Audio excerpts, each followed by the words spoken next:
আগামী ফেব্রুয়ারির প্রথমার্ধে ত্রয়োদশ জাতীয় সংসদ নির্বাচন অনুষ্ঠিত হবে বলে জানিয়েছেন প্রধান নির্বাচন কমিশনার এএমএম নাসির উদ্দিন। আসন্ন নির্বাচন নিয়ে রংপুর বিভাগের ৮ জেলার পুলিশ সুপার, জেলা প্রশাসক সহ ঊর্ধ্বতন কর্মকর্তাদের সঙ্গে বৈঠক শেষে গণমাধ্যমকে এই কথা জানান তিনি। সিএসি বলেন, নির্বাচনের উপর এখন জনগণের আস্থা ফেরানো কমিশনের সবচেয়ে বড় চ্যালেঞ্জ। একই সাথে বিতর্কিত কর্মকর্তাদের ভবিষ্যতের ভোটে দায়িত্ব না দেওয়ার চেষ্টা করছে নির্বাচন কমিশন বলেও জানান তিনি। রংপুর থেকে মাহবুবুল ইসলামের রিপোর্ট, জানাচ্ছেন জাহিদুল আলম। রংপুরে ৮ জেলার নির্বাচনী কর্মকর্তাদের সাথে মতবিনিময় সভা করেন প্রধান নির্বাচন কমিশনার এএমএম নাসির উদ্দিন। পরে সাংবাদিকদের সাথে কথা বলেন সিএসি। এ সময় তিনি জানান, ২০২৬ সালের ফেব্রুয়ারি মাসের প্রথমার্ধে অনুষ্ঠিত হবে ত্রয়োদশ জাতীয় সংসদ নির্বাচন।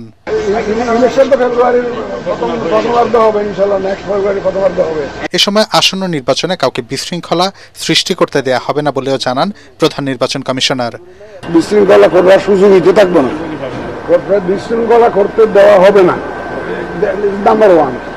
আর এমনি ইচ্ছা করলো কেউ একদম ইলেকশন কনস্টিটিউয়েন্সি ক্যান্সেল করে দেন, এমন তো না, প্রপার তদন্ত হবে তো।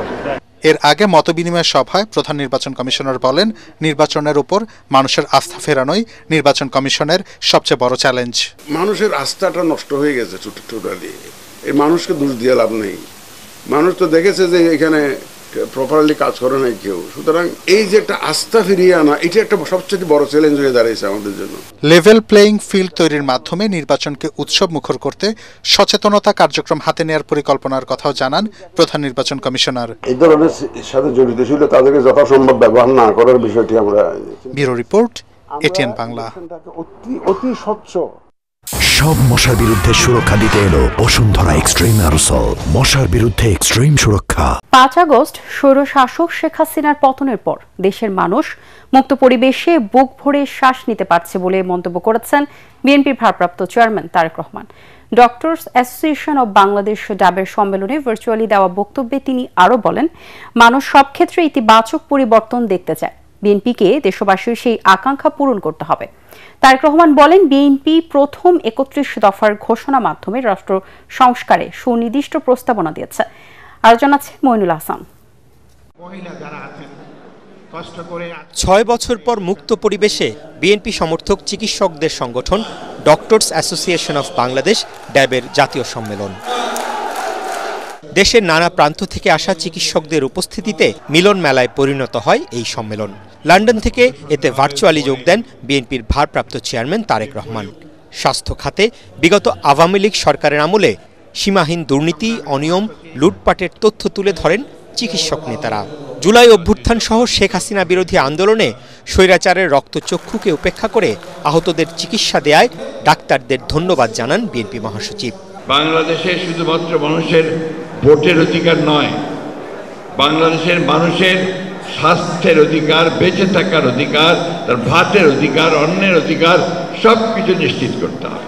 পরে প্রধান অতিথির বক্তব্যে তারেক রহমান তিনি সহ পরিবারের সদস্যদের অনুপস্থিতিতে তার মা গুরুতর অসুস্থ বেগম খালেদা জিয়াকে যেভাবে চিকিৎসা দিয়ে গেছেন তার জন্য ডাক্তারদের কৃতজ্ঞতা জানান। ৫ আগস্ট ফ্যাসিবাদের পতনের পর মানুষ নতুন করে স্বপ্ন দেখছে উল্লেখ করে তারেক রহমান বলেন, দেশবাসীর সেই প্রত্যাশা পূরণে বিএনপি নেতাকর্মীদেরই মূল দায়িত্ব নিতে হবে। আমি একজন কার্ডিয়াক পেশেন্ট, সো আমার যখন অ্যাটাক হয়, যখন ক্লিয়ার হয়ে গেল আমার স্টেন্টিংটা করার পরে, তখন যেভাবে হঠাৎ করে দমটা ফিরে পেলাম আমি, ঠিক আমার কাছে মনে হয়েছে ৫ তারিখে বাংলাদেশের মানুষ হঠাৎ করে বুক ভরে শ্বাস নিতে পেরেছে। তারপরে কিন্তু মানুষ কি চায়? মানুষ চায় সামনের দিনগুলো যাতে ভালো হয়। বিএনপির সবচাইতে বেশি সম্ভাবনা দেশ পরিচালনা করার একটি নির্বাচনের মাধ্যমে অবশ্যই। সেই জন্য বিএনপির কাছে প্রত্যাশা করে বেটার কিছু, ভালো কিছু চেঞ্জ করার, একটি পরিবর্তন আনার। আমাদেরকে সেই শুরুটা করতে হবে। সংস্কার ইস্যুতে অন্তর্বর্তী সরকারের উদ্যোগের কথা উল্লেখ করে তারেক রহমান বলেন, বিএনপি একমাত্র দল যারা মানুষের প্রত্যাশা অনুযায়ী রাষ্ট্র সংস্কারের ৩১ দফা সুনির্দিষ্ট প্রস্তাবনা দিয়েছে। এই যে যত রিফর্ম নিয়ে কথা হচ্ছে, তার 99% রিফর্ম এই প্রস্তাবনাগুলো জাতির সামনে আজকে থেকে প্রায় ২.৫ বছর আগে বাংলাদেশ জাতীয়তাবাদী দল জাতির সামনে উপস্থাপন করেছিল। সংগঠনের সব ক্ষেত্রে গণতান্ত্রিক প্রক্রিয়ায় ভোটের মাধ্যমে নেতৃত্ব নির্বাচনের উপর জোর দেন বিএনপির ভারপ্রাপ্ত চেয়ারম্যান। গণতন্ত্রের ভিতকে ধীরে ধীরে আমাদেরকে মজবুত করে গড়ে তুলতে হবে, সেটি বাংলাদেশের সকল পর্যায়, স্থানীয় সরকার পর্যায় থেকে শুরু করে জাতীয় পর্যায় পর্যন্ত, এবং অবশ্যই দলের ভেতরে সকল পর্যায়ে, সকল ইউনিট পর্যায়ে পর্যায়ক্রমিকভাবে আমাদেরকে চেষ্টা করে গড়ে তুলতে হবে। সিনিয়র নেতারা দলের ৩১ দফা সংস্কার প্রস্তাবের কথা উল্লেখ করে বলেন, বিএনপি দেশ পরিচালনার দায়িত্ব পেলে প্রান্তিক পর্যায়ে জনগণের স্বাস্থ্যসেবা নিশ্চিত করার উপর সবচেয়ে গুরুত্ব দেয়া হবে। মইনুল আহসান, এটিএন বাংলা, ঢাকা। বিগত এক বছরে দেশের ব্যাংক খাত পুনরুদ্ধার, উচ্চ মূল্যস্ফীতি কমানো, ডলারের সহজ প্রাপ্যতা, রিজার্ভ বৃদ্ধি, অর্থ পাচার প্রতিরোধ সহ বেশ কিছু অর্জন ডক্টর ইউনূস সরকারের সাফল্য ঝুলিতে। সবশেষ মার্কিন পাল্টা শুল্ক হার ৩৭% থেকে কমিয়ে ২০% করার সফলতার প্রশংসা কুড়িয়েছে অন্তর্বর্তী সরকার। তবে এই সময় দৃশ্যমান কোনো অগ্রগতি নেই জ্বালানি খাতের উন্নয়ন ও কর্মসংস্থানে। অর্থনীতিবিদরা বলছেন, রাজনৈতিক অস্থিতিশীলতায় হচ্ছে না নতুন বিনিয়োগ। বিস্তারিত তরিক ইসলামের রিপোর্ট। ছাত্র জনতার গণ অভ্যুত্থানে শেখ হাসিনা সরকারের পতনের পর ডক্টর মোহাম্মদ ইউনূসের নেতৃত্ব গঠিত অন্তর্বর্তীকালীন সরকারের প্রথম ধাক্কা বিধ্বস্ত দেশের অর্থনীতিকে খাদের কিনারা থেকে টেনে তোলা। দুর্নীতি, অর্থ পাচারের মাধ্যমে ধ্বংস করা ব্যাংক খাতকে পুনরুদ্ধারে কোমর বেঁধে নামে নোবেলজয়ী এই অর্থনীতিবিদ। আর্থিক খাত পুনরুদ্ধার, ব্যাংকিং খাতে স্বচ্ছতা ফেরানো, অর্থ পাচার রোধ ও পাচার করা টাকা ফিরিয়ে আনতে বেশ কিছু পদক্ষেপ নেয় সরকার। গঠন করা হয় আর্থিক খাতের দুর্নীতির অনুসন্ধানে শ্বেতপত্র কমিটি সহ কয়েকটি সংস্কার কমিশন। আপনি যতক্ষণ পর্যন্ত না আপনি ওই প্রশাসনিক সংস্কার, এরই মধ্যে যার সুফল মিলতে শুরু করেছে বলে জানালেন সেন্টার ফর পলিসি ডায়ালগ সিপিডির গবেষণা পরিচালক গোলাম মুয়াজ্জেম। তিনি জানান, গেল এক বছরে ইতিবাচক ধারায় ফিরেছে দেশের রপ্তানি আয় ও রিজার্ভ, কমেছে মূল্যস্ফীতিও। টাকার বিনিময় হার যেভাবে পড়ে যাচ্ছিল বা রিজার্ভ যেভাবে পতন শুরু হয়েছিল, সেইখান থেকে ঘুরে দাঁড়ানো এটা একটা উল্লেখযোগ্য অর্জন, এবং সেক্ষেত্রে রেমিটেন্স প্রবাহ এবং রপ্তানির একটা উচ্চ প্রবৃদ্ধি সেই জায়গায় একটা বড় ভূমিকা রেখেছে। ব্যাংক খাতের সংস্কারের শৃঙ্খলা ফিরেছে আর্থিক খাতে, যা দীর্ঘমেয়াদে অর্থ পাচার রোধ ও পাচারকৃত অর্থ ফিরিয়ে আনতে সহায়ক হবে বলে জানান এই অর্থনীতিবিদ। এবার আমরা দেখেছি যে পরিবর্তিত প্রেক্ষাপটে ওই দেশগুলোর আমাদের সরকারকে সহযোগিতা করেছেন। ফলে যেটি হয়েছে যে অর্থ এখনো আমাদের প্রাপ্তি হয়নি, কিন্তু কোনো কোনো ক্ষেত্রে পাচারকৃত অর্থ চিহ্নিত করা গেছে, সম্পদ চিহ্নিত করা গেছে, কিছু কিছু ক্ষেত্রে এগুলোকে ফ্রিজ করা হয়েছে, অ্যাকাউন্ট ফ্রিজ করা হয়েছে। ভবিষ্যতে যারা অর্থ পাচার করার জন্য অনুবর্তী হবেন তাদের জন্য যে এক ধরনের সিগন্যাল সেটি দিচ্ছেন, সেটি আমার মনে হয় যে পরবর্তীতে নির্বাচিত সরকারের সময়কালে ওই সময়ের পরিস্থিতির প্রেক্ষাপটে কেউ যদি অর্থ পাচারের কথা ভাবেন, তারা হয়তো অন্তত দুবার চিন্তা করবেন। তবে গত এক বছরে অগ্রগতি হয়নি দেশের জ্বালানি খাত বৈদেশিক বিনিয়োগে। নতুন করে কর্মসংস্থান সৃষ্টিতেও অনেকটা পিছিয়ে অন্তর্বর্তী সরকার। ডলার ক্রাইসিস এগুলি অনেকটা নিয়ন্ত্রণে আসছে, কিন্তু ব্যবসা বাণিজ্যের জন্য যে পলিসিগত সাপোর্ট সেটা কিন্তু আমরা পাইনি। বিনিয়োগ সহায়ক পরিবেশটি আসলে এই মুহূর্তে নেই।